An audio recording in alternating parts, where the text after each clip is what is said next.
So, good morning, everybody.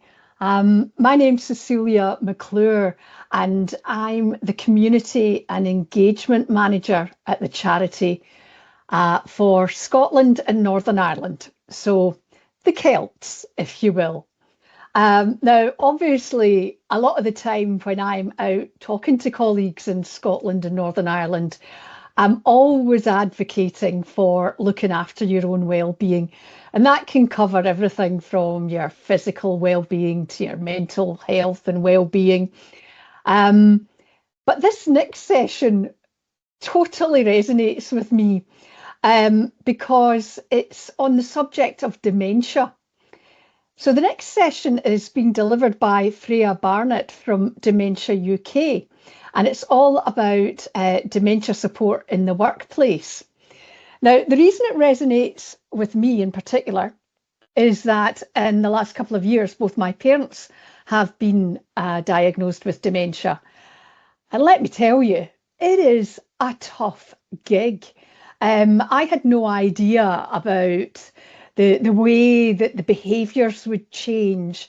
And the people that I knew in the past were just metamorphosing in all sorts of odd ways. So I hope you find this session useful. I know that I'll be taking away as much as possible from it because at the end of the day, information is power. And how you use that power is up to you, but you've got to have it in the first place. So I hope you enjoy the session. Hi everyone, thank you so much for having me come along today. It's lovely to be able to come and talk to you today about dementia in the workplace. So as you said, my name's Freya Barnett. I'm an Admiral nurse. So I've worked in kind of the field of dementia care for over 20 years now, in lots of different settings. So from residential homes, nursing homes, kind of private care in the community, supporting people in their own homes, into hospitals, psychiatric hospitals, kind of a little bit of everywhere, really. I also have personal experience. My grandmother had vascular dementia and she passed away of that about 5 years ago now. So I have that kind of personal connection as well. Can I get my slides up, please? Perfect. So as I said, I'm an Admiral nurse. So Admiral nurses are kind of specialist nurses in dementia care. But I'll go on to a little bit more detail about this in a minute. So as for today, just a bit of a brief outline of what we're going to talk about. I want to give kind of an update, kind of a brief summary about kind of what is dementia, what does it look like, and who is affected by it, and then kind of link that into how does it then impact people at work, and what can we do at work to make it easier for people who are impacted by dementia, and what we at Dementia UK can do to try and support you as well. So like I said, what are Admiral nurses and what is Dementia UK? So Dementia UK is a national charity that offers specialist support to people who are impacted by dementia. But we are different from other charities in the sense that we're not there just to support the one person living with dementia. We're there to support the entire network as well around the person. Because we feel very, very strongly that, you know, as people, as humans, we don't just exist in solidarity, you know, as solo people that aren't connected to anybody else. You know, everybody is in a community network and is very dependent on interactions that we have with people around us. So as a nurse, you can't go in and support one person who has a diagnosis and ignore everybody else around them. That would never work. So Admiral nurses are different from other dementia specialist nurses in the sense that we come in and provide support to the entire network around the person. And that network can look different for different people. It's not necessarily just about children or partners. It can be around friends and neighbours and employers and colleagues. It could be about anybody who is connected and is impacted about dementia and is there wanting to support the person. And we're there to support you with that. Admiral nurses as well, we work in lots of different places around the UK. So some Admiral nurses will work in general hospitals. Some Admiral nurses go to support people in the community and go and see them in their own homes. We have Admiral nurses who work on the helpline. And then we have some Admiral nurses, especially in my team, that actually go and work into people's places of employment and go and support people there. So just a little intro. I'd like you to just spend a minute having a little look at this slide and the people there. Is there anybody that you recognise? Have you got any kind of fond memories of any of these people? I mean, me personally, I look at this and I automatically see Gene Wilder. And I remember as a child watching Charlie and the Chocolate Factory. And I've got young children now, and I've recently been able to introduce that to them, and they were obsessed with the songs. I mean, we were playing them every single day in the car. It got a little bit intense. But it's been lovely to kind of show that to them again and kind of show them that culture. So all of these people have one thing in common, and that's all that they are currently living with, or that they had a diagnosis of dementia when they died. And I think it's really quite telling, because it really shows to you that dementia doesn't discriminate about who you are or what kind of life you've lived. Dementia can affect anybody, whether you're a famous celebrity or just any old person, just normal person on the street, really. But I think it's quite nice to see that anyone, they've lived this amazing life that you might think. However, then you think actually they can still be affected by this thing that anybody can. So, as I said, I want to give you a brief kind of overview of kind of what is dementia, because sometimes people can get a bit confused about what's dementia, what's Alzheimer's disease. So, dementia, you might have heard of it before, is classified as an umbrella term. And this is quite similar to cancer. So cancer is also an umbrella term, because you have this overarching phrase of cancer as word, but then you have lots of different types of cancer underneath. So you might have breast cancer, bowel cancer, lung cancer, liver cancer. They're all separate diseases underneath that one banner of cancer. Dementia is very similar to that. So we have this word dementia, and we have lots of different diseases and conditions that fall under that category. As you can see there, there's over 200 different types of dementia. I think recent figures show there's about 223. But so for something to be classified as a dementia, it has to be irreversible and degenerative, so get worse over time. And it has to cause a death of nerve cells in the brain. So you might have seen some of the most common ones. As I said, Alzheimer's is the most common form of dementia. And that's why we tend to get mixed up between what is dementia and what's Alzheimer's. So Alzheimer's is just most common. I think it accounts for 60% of all cases of dementia that are diagnosed in the UK. Then you also have vascular dementia, frontotemporal dementia, mixed dementia. Now, mixed dementia is it can be a mix of any two, really. So you could have some Alzheimer's, but some vascular as well. So you might have both those diseases going on in your brain. And then you have Lewy body dementia. And then there's lots of other rarer ones, as I said. There's over 200. And dementia can affect anybody at any age. So although you are more likely to develop dementia as you are older, so a quarter of people aged over the age of 80 are likely to develop dementia. However, it can start earlier on. Of those 200 types, there are certain forms of dementia that affect children, for example. So it really, really does show that it does affect you no matter what point in your life you are. And as you can see there, there's nearly 1 million people currently living in the UK with the condition of dementia. And someone develops dementia every 3 minutes. So when we're talking about the workplace, I think it's really important that we also look at young onset dementia. So in the UK, over 70,000 people are living with young onset dementia. Now, you might have heard of this before, kind of called like early onset dementia or working age dementia. Those were phrases that we used to use to call this. However, they used to cause quite a lot of confusion. Early stage used to think that it was early onset, used to get mixed up with early stage, like I've just done.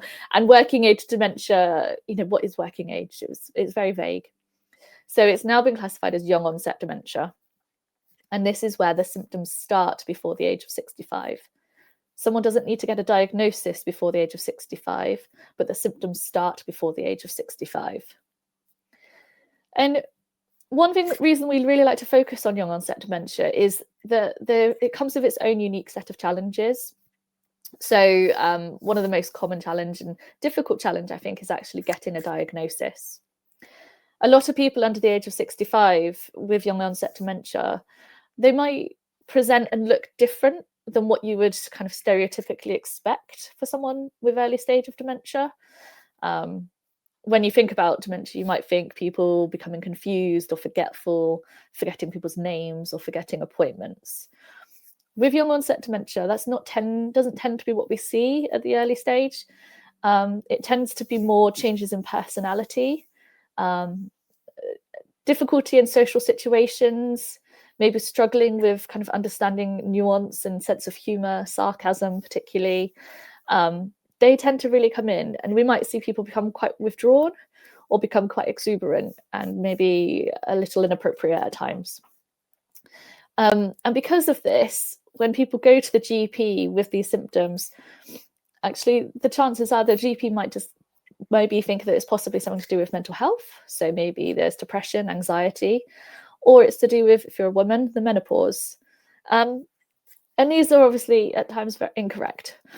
It's important that we rule those things out, but for some people, that can take quite a long time to rule those things out. People start treatment for depression, go on HRT, for example, and it doesn't make any changes. And then people don't improve, they continue to get worse. And then other symptoms might then start coming through as well. So it means that a lot of people with young onset dementia have a very long, protracted kind of diagnosis. And it can mean that people feel like they're left in limbo and they're not really sure where they're going or what's happening to them. Because of the changes that we see are around kind of personality and mood related, often it can cause strain in terms of your personal relationships and also relationships at work.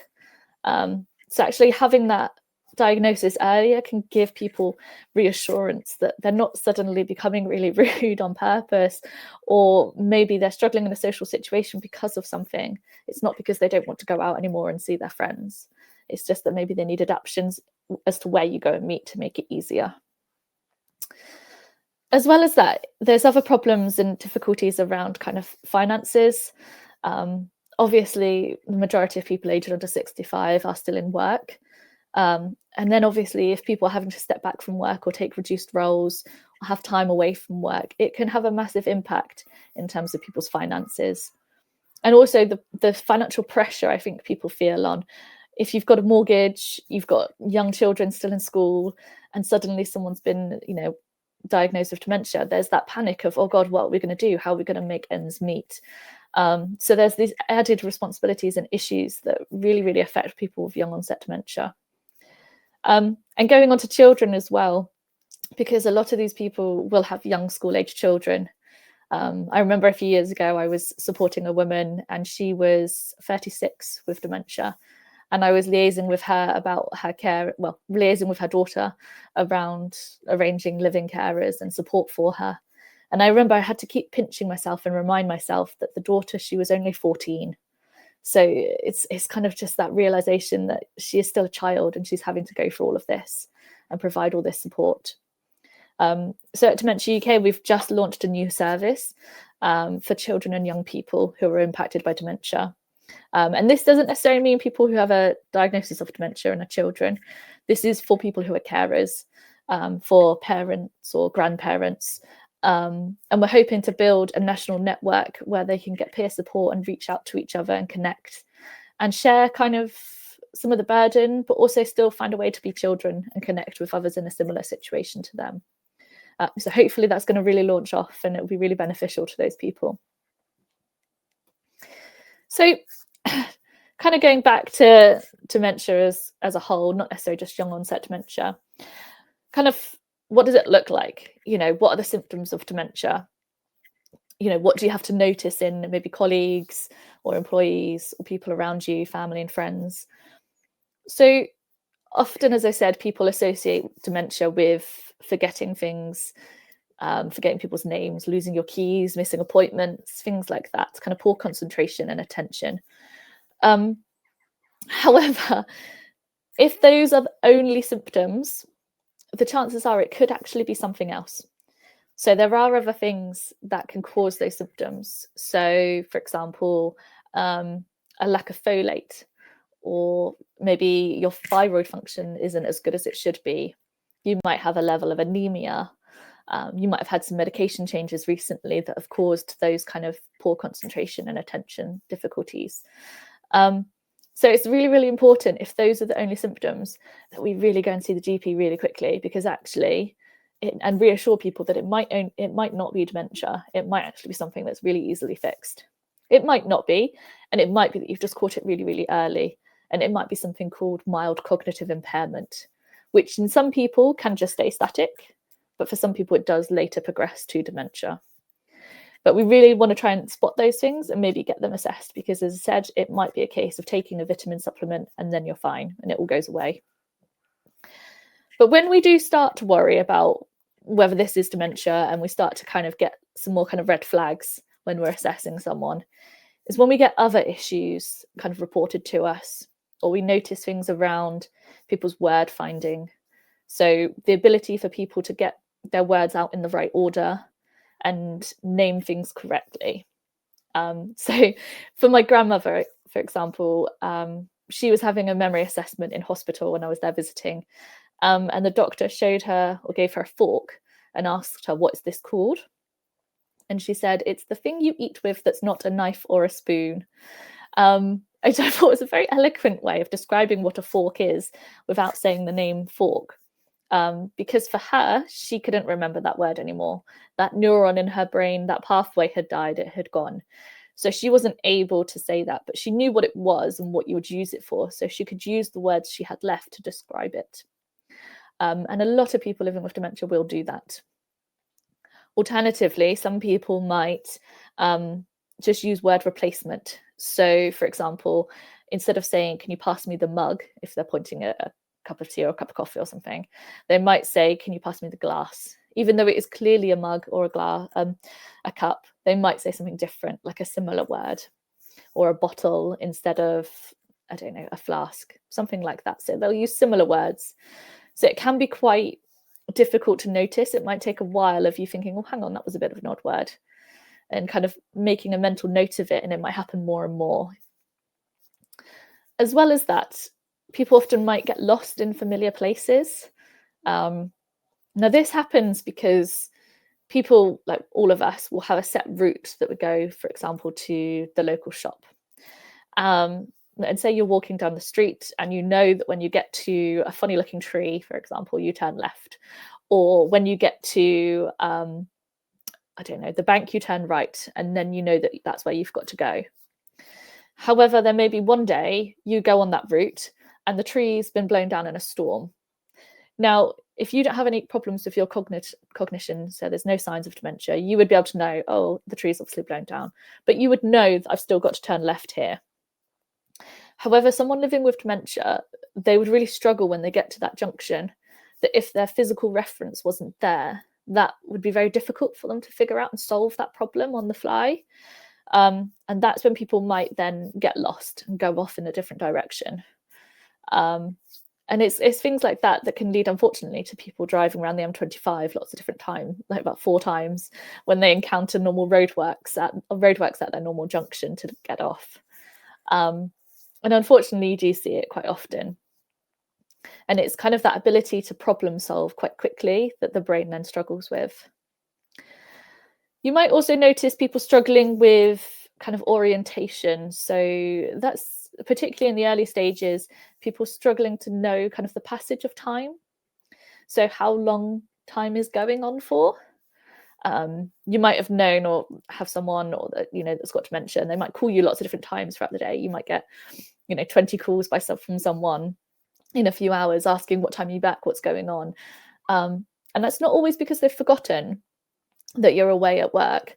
It can be that the fact they don't quite realize that it's only been 10 minutes since they called. To them, it might feel like an awful lot longer, or it might feel shorter. It just depends on the person.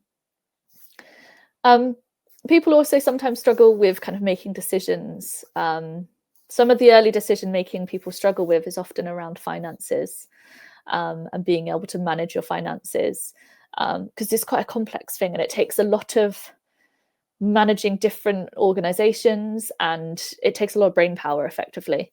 And if people are struggling to organize their thoughts in the right order, it can be very difficult to do.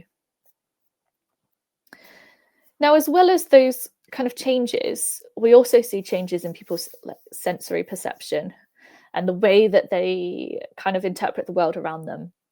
Because I think it's really important to remember that dementia affects the entire brain, and the brain controls the entire body and the processing and functioning of the body. So it doesn't just affect memory, is what I'm kind of getting at. It's not just short-term memory and forgetfulness. If there's certain parts of the brain affected, particularly at the back here, then it can really affect your vision, because that's where your brain focuses and manages its vision. So the top two here of these sensory changes, vision and hearing, for people that are impacted by this, I'd say in the early stages, it can present itself as feeling like very quickly. So people might struggle with bright lights, lots of noises, so loud noise, TVs, restaurants, supermarkets are really, really key areas that people struggle in, because there's just so much, there's a wealth of information that people are taking in kind of from their eyes and their ears, and it can be really quite difficult to filter that all out for people.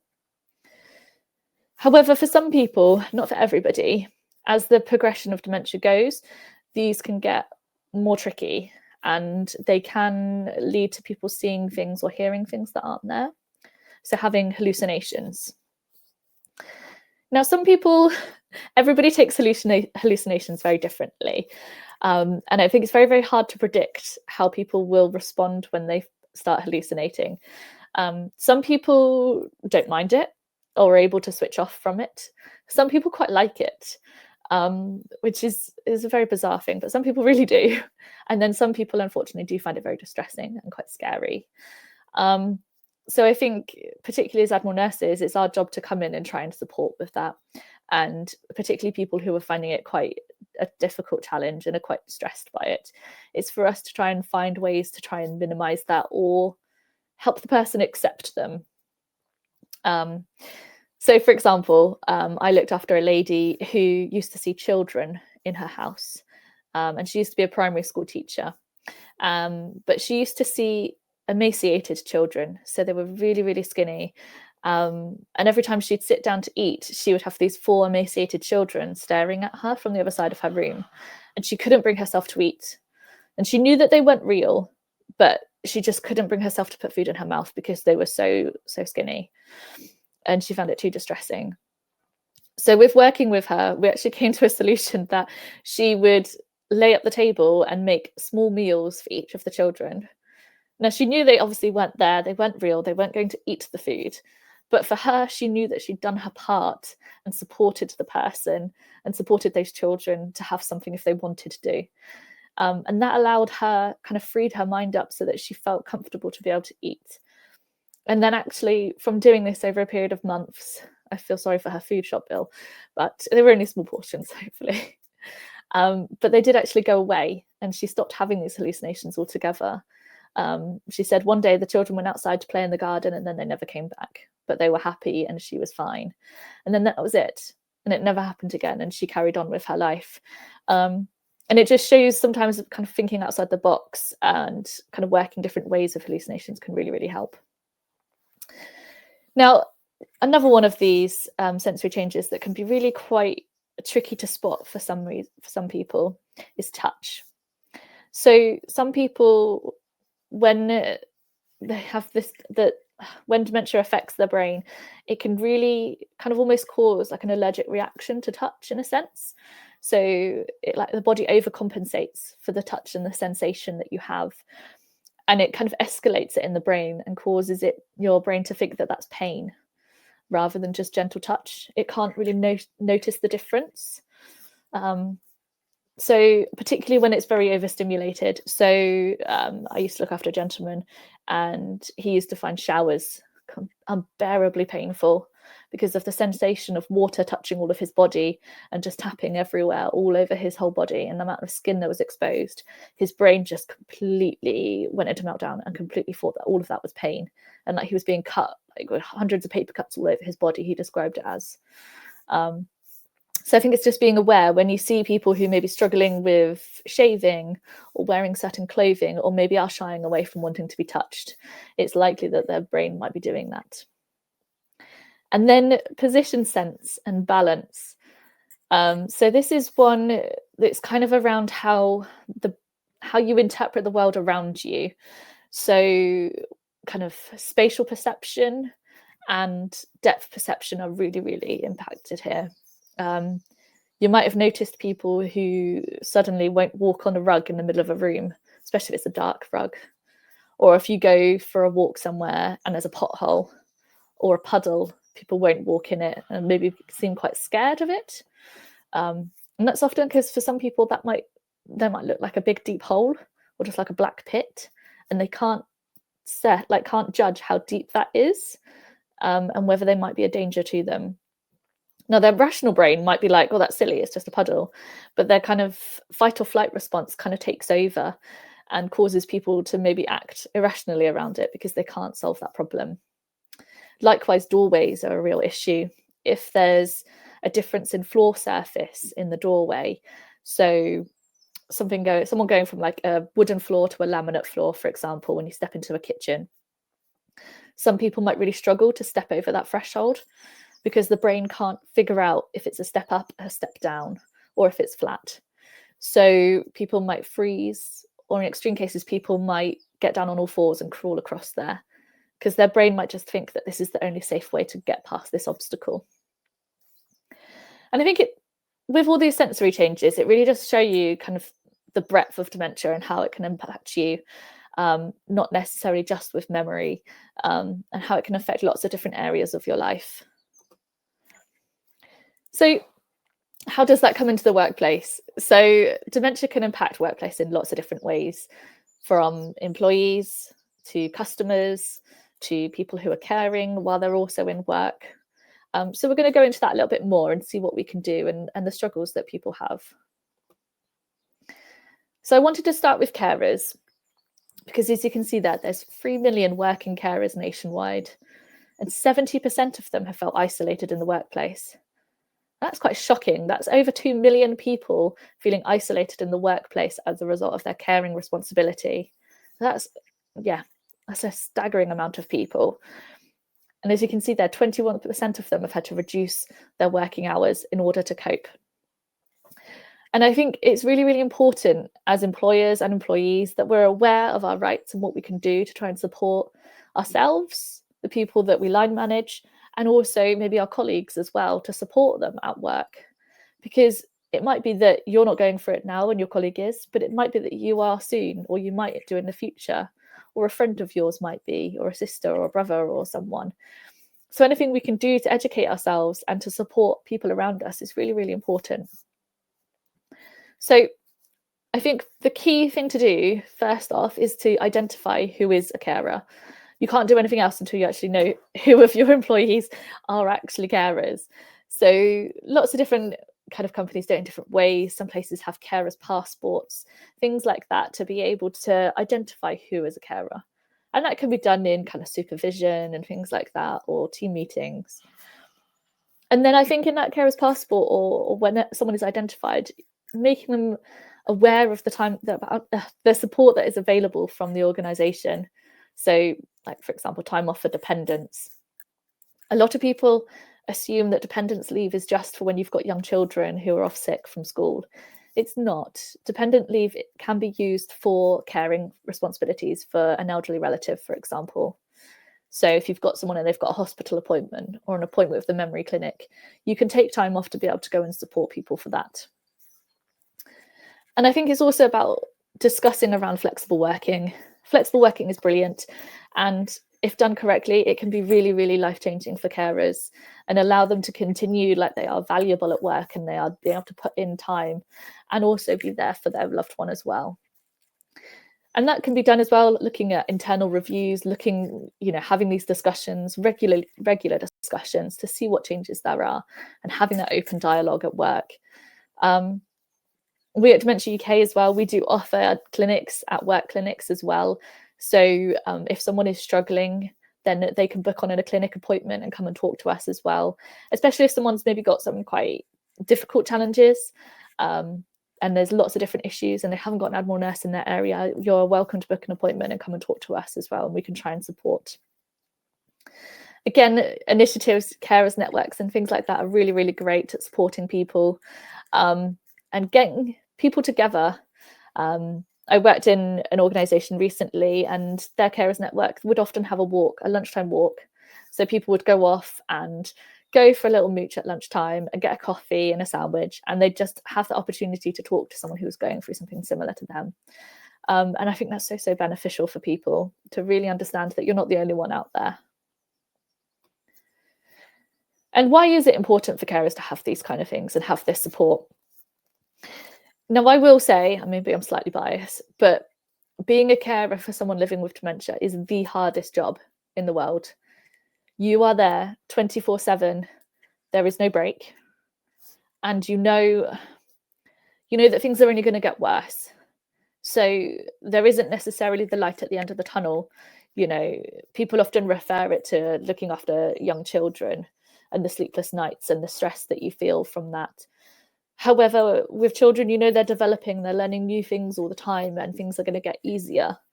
Whereas, unfortunately, caring for someone living with dementia, it's going to get harder. And as a result, there's such a burden on people's emotional health and psychology. I can't say it now, but on people's emotions. And it can be very, very draining and very, very difficult. And as you can see, not a lot of people feel like they get enough support. And we're also seeing a rise in people who are what we classify as sandwich carers. So that's when you are caring for a parent living with dementia, but you also have children in school as well. So you constantly feel pulled in two different directions and really stretched so thin, and that there is no time for you. And this is why we see, as you can see there, 60% of carers, their health is negatively affected because of their caring role. And that is purely because people are stretching themselves so thin that they don't feel like they can put themselves first or look after themselves. And it's so important to do that and to make sure you are looking after yourself.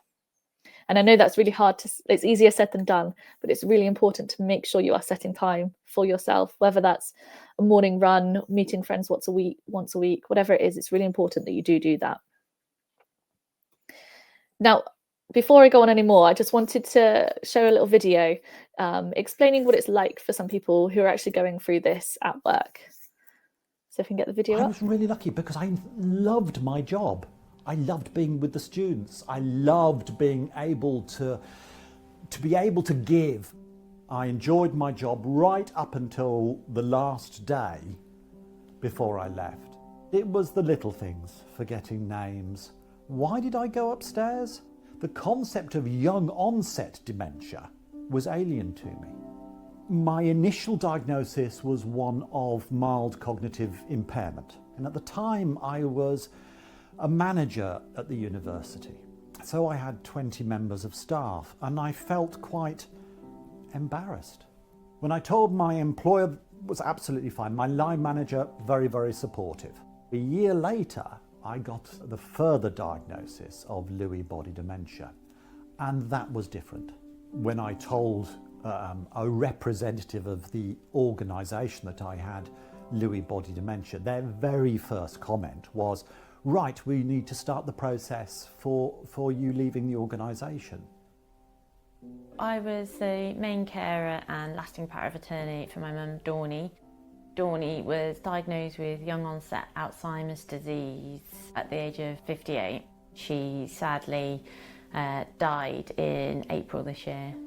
I was working in the Royal Air Force as a human resources officer. So I was away all week and then back at the weekends. She was really struggling with a lot of things and needed a lot more support, so I genuinely thought that I was going to have to leave my job. I could not see a way to maintain a career alongside the caring responsibilities that I was increasingly having to take on. And I was really frightened to tell my line manager to start with that my mum had suspected Alzheimer's disease, and I was really surprised how supportive he was. I was allowed to adopt flexible working, and I can honestly say every single appointment that I needed to be at to support my mum with, I was there. what ended up being an amazing gift for us all is it gave us this determination to get out and make lots of memories together. My name is Rachel Watson and I'm an Admiral nurse working in the Dementia at Work team. Many people will still be in the workplace when they receive a diagnosis of dementia. We also know that many people are working and are also family carers, and that may impact on their job role and employment as well. We've created a Dementia at Work guide to help you understand your rights and your employer's responsibilities. It also offers practical tips and coping strategies for working when you are living with dementia or supporting someone with the diagnosis. To find out more and to download the guide, visit the Dementia UK website.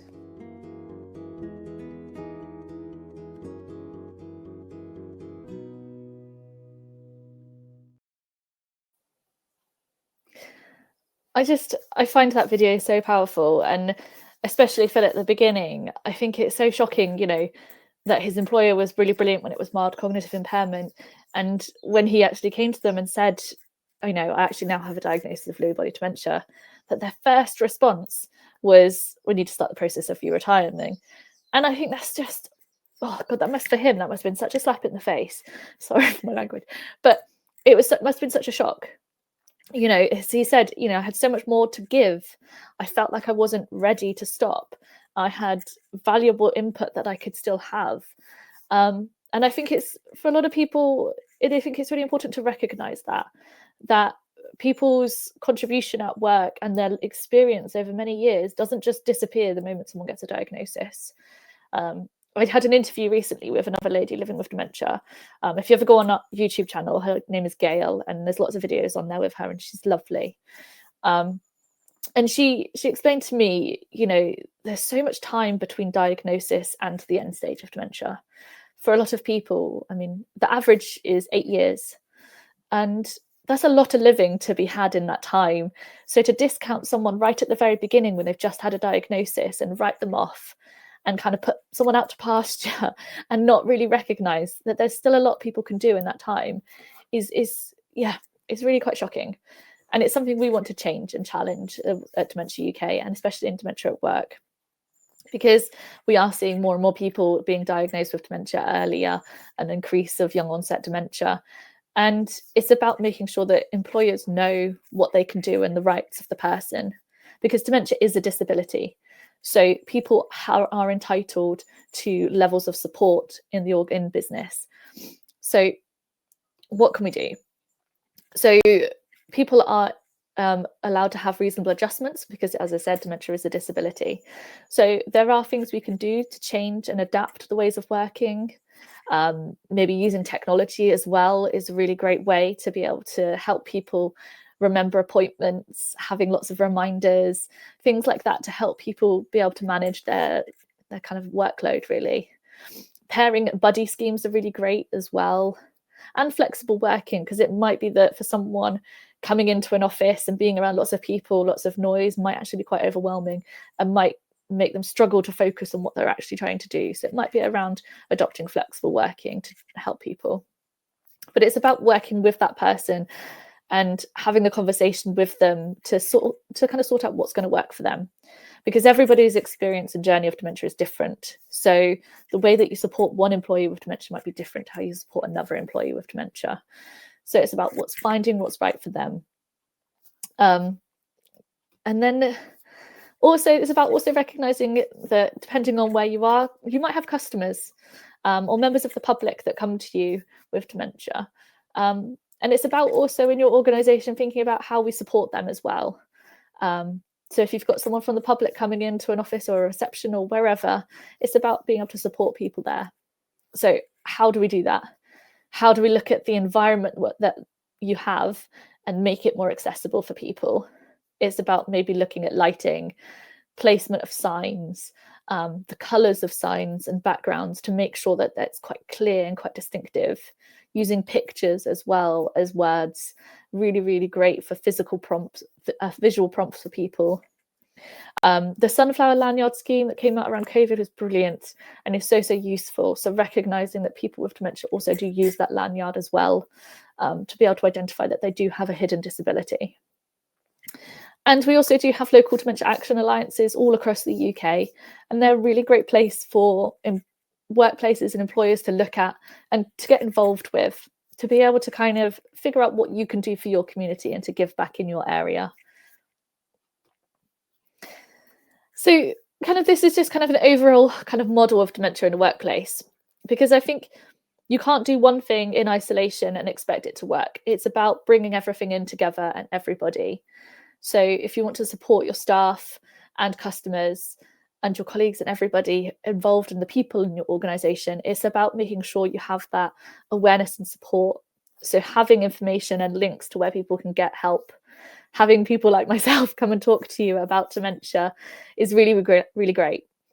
But that's only one side of things. It's about putting that knowledge into practice, making sure you develop a culture that is open and honest and people can talk about maybe their loved one who's got dementia and how that's impacting their life, and having ways for that to happen so that you can complete that full circle and really can support and implement a supportive culture of dementia at work. If you want any more information on this, we have got a couple of guides on our website, which have got kind of more detailed information about kind of steps and how to of what you can do. There's two different guides there. So there's one for employers and one for people living with dementia and also caring. So living with dementia, we say, often living with dementia, people think that's just with a diagnosis, but we at Dementia UK are really clear that carers also live with dementia. So that includes carers as well. So thank you very much. Just before I do shoot off and we have Q&A, I just want to put this up here because I know that some of the things we talk about can be quite emotive, and we have got the Q&A, but if you have more in-depth questions or you don't feel like you want to talk in a Q&A, that's absolutely fine. We have got lots of information on the website that you're able to get to and read about, and there's loads of fact sheets on there. Also, you can call our helpline. The number is at the top of that screen there. And it is available 7 days a week, 9 till 9. And the person that answers the phone will be someone who is an Admiral nurse. So you won't be put through like 111 and wait for 10 hours for a call back or anything like that. It will be an Admiral nurse that answers the phone to you, who will have the knowledge to be able to support and help you. You can also book a clinic appointment as well, as I said earlier, and you can do that on this website and be able to book an appointment if you want to spend kind of more of an in-depth, you get like 45 minutes with someone to kind of have a discussion around whatever you're struggling with at the moment. And thank you very much. I think we're going to go to Q&A in a second. There is a feedback QR there if you wanted it.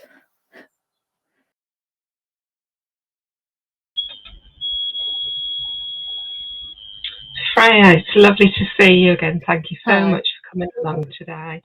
What an amazing session. Thank you. Always well received, and you know, so much good information in there. There's some lovely comments and lots of good questions in the chat box there. Before we do go on to the questions, Freya, I'd just like to say we probably won't get through them all today. So I just wanted to give people the nod that we do have a dementia support service, and they can go onto our website and book an appointment with an Admiral nurse there. So if you don't get your question answered today, I'm really sorry, but please do go and book one of those appointments and you can speak to one of the Admiral nurses. So I'll start firing away, so not to take up precious time. Why is there such little guidance given at time of diagnosis? This is so informative. Oh, it's a really tricky thing about diagnosis. Some people have really great stories of diagnosis and they were really well supported, and some people kind of felt like they were given a diagnosis and then just sent on their way and not much information and support. And unfortunately, there is a bit of a postcode lottery, and it does depend on the type of diagnosis, so the type of dementia you're diagnosed with. So, for example, if you were diagnosed with Alzheimer's, then there is treatment available to slow the progression. So you would get referred to a nurse who would give you ongoing support. Whereas if you were given a diagnosis of vascular dementia, there isn't any medication available. So a lot of people with vascular dementia do often feel like they've been kicked out the door with maybe a piece of paper and that's it. And I do think potentially one of the challenges is the doctors who are giving that diagnosis at that time don't want to overwhelm people too much, because for some people it can be quite a shock when they've been given that diagnosis. They don't want to suddenly say, here's a list of to-dos that you need to get on with. And And it's I think it's probably about recognizing people, because some people want that. They want to be quite proactive, and they want, you know, a tick list of what they need to achieve now. And some people don't, and they need time to process before they can do it. On our website, we've got a next steps checklist. So it is next steps after a diagnosis. So it does take you through kind of what you need to do or look at or have conversations around after you've had that diagnosis. And it can act as quite a nice prompt for people to think of things maybe that they haven't thought of. So have a look at that if you want to. Brilliant, thank you. So the next question, sadly I hear it quite often, is why do hospitals lack the knowledge of dealing with dementia patients? My mum was worse when admitted to hospital. So again, this is unfortunately a bit of a postcode lottery. So in the UK, hospital staff have only got a legal, like hospitals only have a legal requirement to provide very basic dementia training to their staff. And as general nurses, in their training, again, they only get very limited information, which is why we often have a lot of Admiral nurses based in general hospitals. I myself used to work in a general hospital for 6 years. And our roles within those hospitals do include actually training, and we do advocate and we do provide much more in-depth training to all staff across the hospitals to help raise the profile of dementia and give people more knowledge and understanding. And then we do also work within hospitals to try and help people who the staff are struggling with, and people who are struggling with that environment, because going into hospital is really hard. Like I said earlier, you know, all those sensory changes that people have, and about, you know, restaurants and supermarkets being a hard place, hospitals are even worse. There's so many people running all over the place, bright lights, people waking you up in the night. It's not a nice environment for people with dementia. It can, like you said, it can make people worse. And that's often what we classify as delirium. So that's an environmental delirium. And sometimes recognizing that's really, really important, because if you can say to doctors, I think they've got environmental delirium because of being in hospital, they will recognize that and will try and help get that person back home to their own environment quicker. Okay, thank you. Can I just throw a quick one in there while you're touching on delirium, because again it comes up quite often, is that people, we've just had a session on gaslighting, medical gaslighting, and it's just quickly, could you explain the difference with delirium and dementia for people that might not know? Yeah, so delirium is a condition brought on by physical changes in the body. So it can be infection, constipation. Constipation is the leading cause of delirium. And it comes on very, very suddenly. So someone will have kind of a level where they're at perfectly normal, or maybe they've got some cognitive impairment, so they might have some mild dementia, and suddenly they get a UTI or cellulitis or whatever it might be, and suddenly, very, very suddenly, they get an awful lot worse. And that is a delirium. And it is reversible. So if we find the cause and what's caused someone to get suddenly worse overnight, we rectify that and reverse it, then the person is likely to get back down to where they were before. Thank you. And it can be life-threatening, isn't it? Yes. And really needs to be dealt with. Yeah. Okay, thank you. Nice. Are Admiral nurses free, and what specifics can you help with, please? Yes, Admiral nurses, we are all a free service. Yes, you don't have to pay for us at all. So we can help with anything associated with dementia. So with our helpline and our clinics, for example, as long as your question is around dementia, we're happy to come and talk to you. You don't have to be someone living with dementia to come to the clinics, or a carer. You can just be interested and want more information, and you can pick up the phone and call us. Admiral nurses who work in the community and work like coming into people's homes, they're not everywhere, unfortunately. We are growing and we are getting more and more of them all the time in the community, but it is worth checking if there is one in your area, and you can do that by calling our helpline and they'll let you know. We've got a system, we can put the postcode in and find out where your nearest Admiral nurse is. And what are the specifics that you help with? So we do a lot with supporting families around what to do, how do they work with maybe another family member, kind of dealing with difficult situations. But we don't really have a specific criteria. it's as long as it's to do with dementia and you want some help, we're there, really. Yeah. I know previously people have asked about if you get involved in personal care, but it isn't that. No. So we're not going to be, we don't provide personal care, but we can advise you on setting that up and funding for that instead. Thank you. Because funding is a minefield, so we're more than happy to Yeah. help you sort of navigate that. Whole other area, isn't it? Yes, definitely. Yeah. So the next question is, my worry is if I am starting with dementia like my mum. She's in late stage mixed dementia in a care home. Are there ways I can check if this is happening to me? I think at this, it's really tricky. I mean, without knowing yourself and symptoms anymore, I can't really judge that. But I would say have a look at things you can do to try and prevent, because 40% of cases of dementia are preventable. So if you are concerned, please do have a look on our website. We've got lots of different resources and information about what you can do to try and look after your brain to make it less likely that you will develop dementia. Some of those things cover kind of looking after your body and looking after your heart, because your heart is really key, because that provides the blood supply to your brain. And if that's not working and functioning, then it causes parts of your brain to die. But the other part is also about looking after your mind, keeping busy, socially active, taking on projects, challenges, staying in work, things like that is also really, really important. So have a little read there and see if there's anything there that's useful. But I would say maybe go and try and book a clinic appointment where you can kind of discuss maybe things that you're seeing and concerns that you're having, because I think that probably be a better place to have that conversation, if that's all right. I don't want to put it out here with everybody.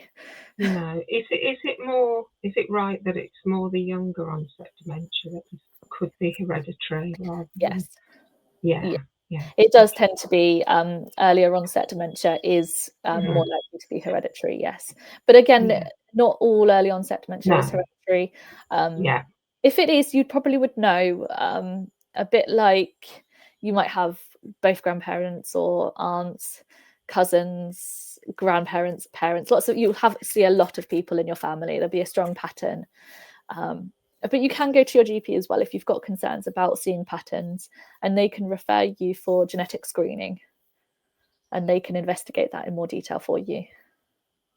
Thanks. So my mum was diagnosed with vascular dementia about 1 year ago. She's declined severely, refuses to shower, eat and won't sleep. Says the bed is sinking, as is the house, and pulled my dad off the bed. Kicks him and pinches him to get up all night. Any help to how we deal with this behaviour as a family? I would definitely say reach out to see if you have an animal nurse local in your area who can come out to the home and can come and go through those issues. Because I think there's lots of different things there around sleep and behaviour and eating and hallucinations potentially and perception. And I think that's something that I think would need quite a long package of support from an animal nurse to come in and support you and kind of assess the home as well, because sometimes it can be around things in the home that we don't think of. But when you put your head on like a mindset of someone with dementia, you might realize that mirrors in certain places and different types of curtains can be quite triggering. So I'd really recommend reaching out to see if you've got an animal nurse in your area. If there isn't, speak to your GP, because there may be a dementia specialist nurse within the community who can come out and help you as well. Thank you. How do we know if it's menopause or possible dementia? I'm on HRT, but my memory has worsened over the last 12 months, especially. I relate to some on the sensory changes too, so worried. Yeah, and I get it. It's menopause can really affect your memory as well. You get brain fog, but also it can be a sign of something else. So it's about maybe keep a log of it. So keep a log of when you've had issues and see over a period of months, are they getting more frequent? Are they getting more severe? Asking family and friends to also log it as well, because they might see things that you haven't seen. And once you've kind of got a picture of what it's like, then take that to the GP. And then they can do a memory assessment for you and do a screening. Because we have certain like questionnaires and things like that we can look at. and they test different parts of the brain and the functioning of different parts of the brain, and we can kind of get a picture as to what's going on. It's not just about kind of remembering dates and things, it's about your ability to use a pen and follow instruction and look at images and things like that. So we can do that with you and see what's going on. Your GP can do that with you and find out if there's anything else. They might also test to see if there's an anemia and things like that as well going on. So I'd say keep a log and then go and see a doctor. Yeah. Okay, I hope you don't mind. I'm just going to take the opportunity here to give a plug to this Monday coming and the following Monday. We've got 2 sessions coming up on the menopause, and people can sign up to that on our website. And the first session will be the Cross-Government Menopause Network, along with Dr. Mr. Hamoda, who is the menopause lead at King's College Hospital. So it might be good if you've got those concerns as well to jump in on that session and ask questions there. So please do look up on our page, on our webinar page on the website, and you can book on the session there. Okay, thank you. So what advice do you have for families trying to bridge estranged relationships after a dementia diagnosis, especially when caregiving responsibilities are likely to increase? It's really tricky. I will say it's very tricky if you have a grounding where you've got maybe difficult relationships, because dementia does pile on pressure and stress on top of that. And people might struggle and might be able to, if the person, for example, short-term memory isn't very good anymore, they might fixate on issues in the past. So past trauma or past arguments and things like that can come up quite frequently, and the person might struggle to get past them. So I think it's accepting that that might happen, and finding ways to cope with it yourself. And also, you know, that's whether taking time out for yourself and making sure you do stick with that and having time for yourself, because you can't look after someone, let alone someone who maybe it might be a bit fractious with at times. And if you can't look after yourself, you will reach burnout very, very quickly if you don't. So looking after yourself and prioritizing that as much as you can, and having contingencies in place for if you do reach a point where you just can't do it anymore. What is the plan when you get to that point? Because if you've got a plan that everyone is in agreement with, it can make it an awful lot easier when you get to that point. You don't have to wake up in the middle of the night and think, oh my God, I can't do this anymore. What's going to happen? I have to do it. Otherwise, that person's going to be stuck. If you have a plan and think, do you know what, I really can't do this anymore, I'm going to have to enact the plan and we're going to have to get carers in, whatever it might be. If it's set, then it's done. And it's a weight off your shoulders, because it's not something that you have to take on alone. And again, it might be having an Admiral nurse, if you've got one local to you as well, to come in and help with that as well, and having someone to offload to if you are having a really bad day, you've been there and it's been quite fractious and quite difficult. And then you just need someone to kind of vent to afterwards, and having that person there as well is really, really important. Yeah.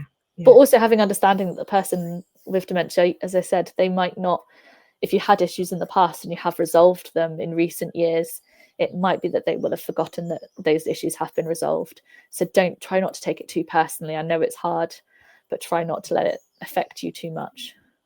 Yeah, great. And I think as well is for people that are caring to remember that you know, they're entitled to a carer's assessment, which they can access through their local authority.